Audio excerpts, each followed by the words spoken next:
Hello there. Right now, the EU is seeing a surge of unrest that will concentrate their minds more than just Brexit.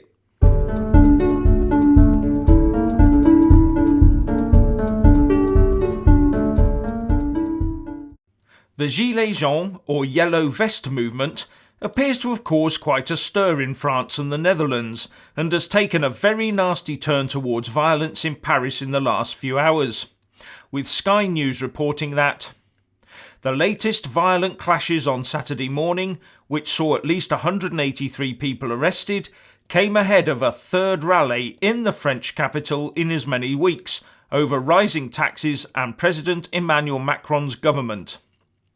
This all stems from President Macron's ultra-green push to raise diesel prices and what is perceived as his overbearing style that has hit many people across France. The leaderless yellow vests appeared from almost nowhere a couple of weeks ago, but there are fears now that left and right-wing extremists are hitching themselves to the bandwagon for their own aims. Although a current headache, this could well die down once spleens have been vented. Remember that the UK saw destructive riots that lasted from the 6th to the 11th of August 2011.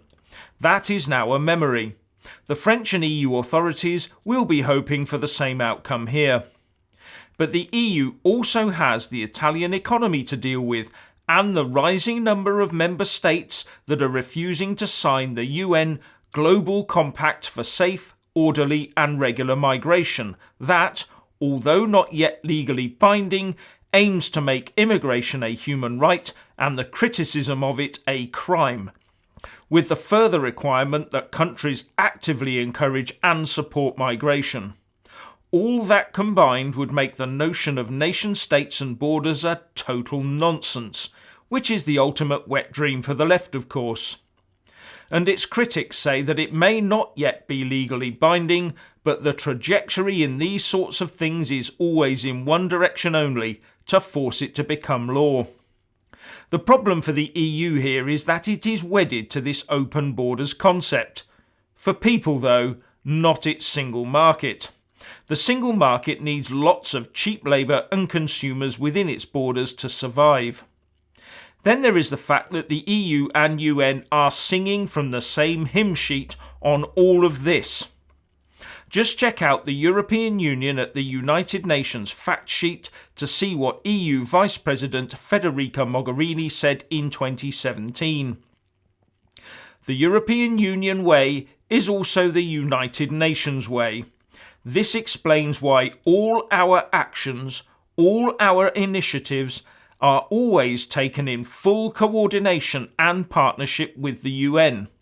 We believe in the UN because we believe in the same principles, in the same values, and our communities are built upon the same fundamental ideals. And then you find that the EU has managed to wheedle its way into the UN network as some sort of special partner. So much for its member state sovereignty. And it also gives billions to the UN, boasting that collectively, the EU and its member states are the single largest financial contributor to the UN system, providing nearly a third of the regular and peacekeeping UN budgets, and also that the European Commission alone contributed €2.96 billion to support UN external assistance programmes and projects in 2017.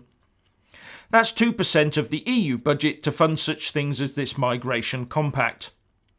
This all leads me to believe that the EU will be extremely keen, to say the least, for its member states to sign up to this global compact.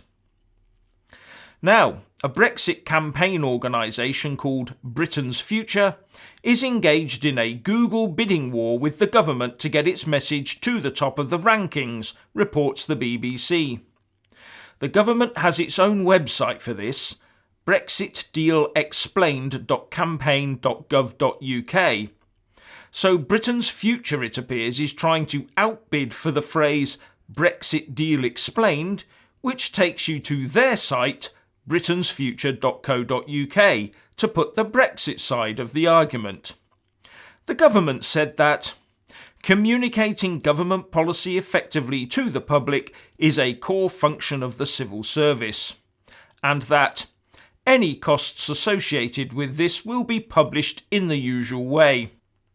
The BBC reports that the Cabinet Office published figures that show the government spent over £44,000 on Facebook in September.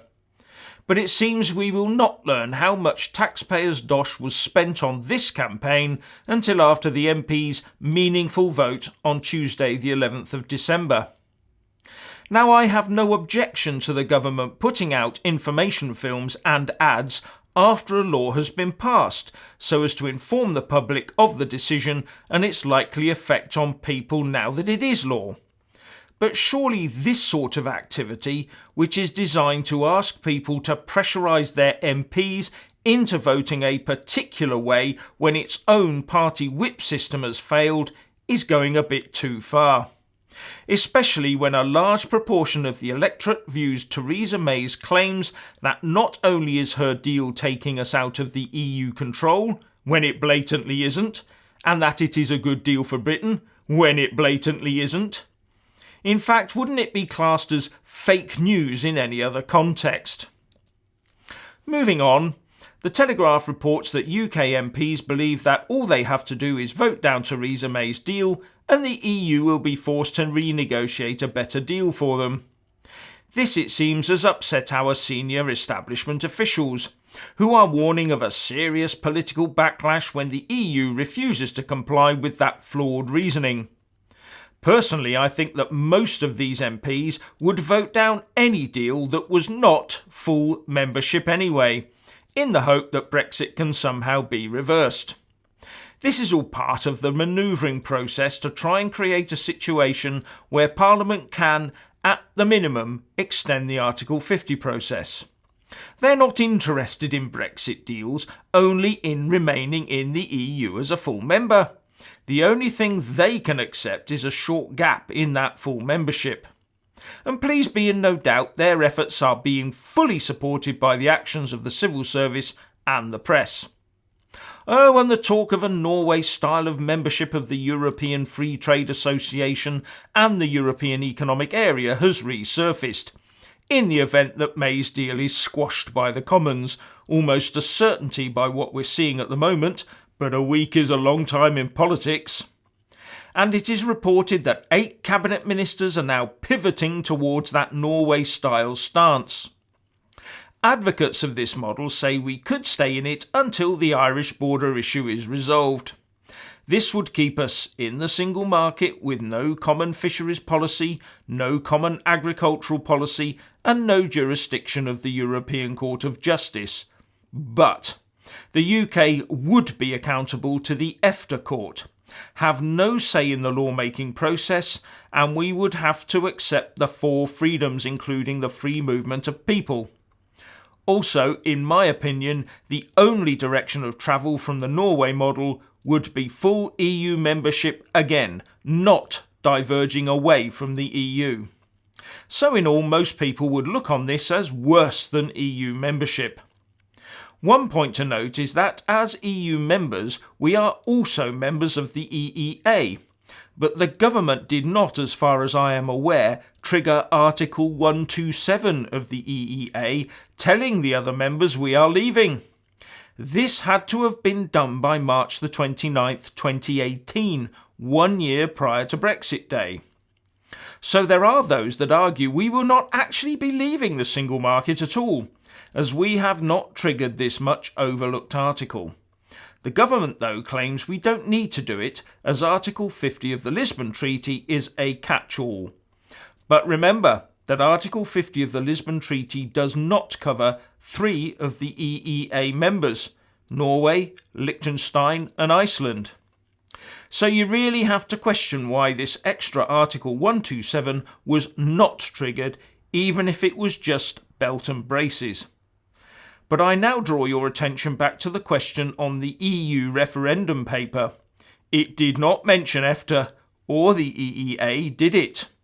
Could we see ourselves fed neatly back into this arrangement for a few years in order to be reeled back into the European Union over time?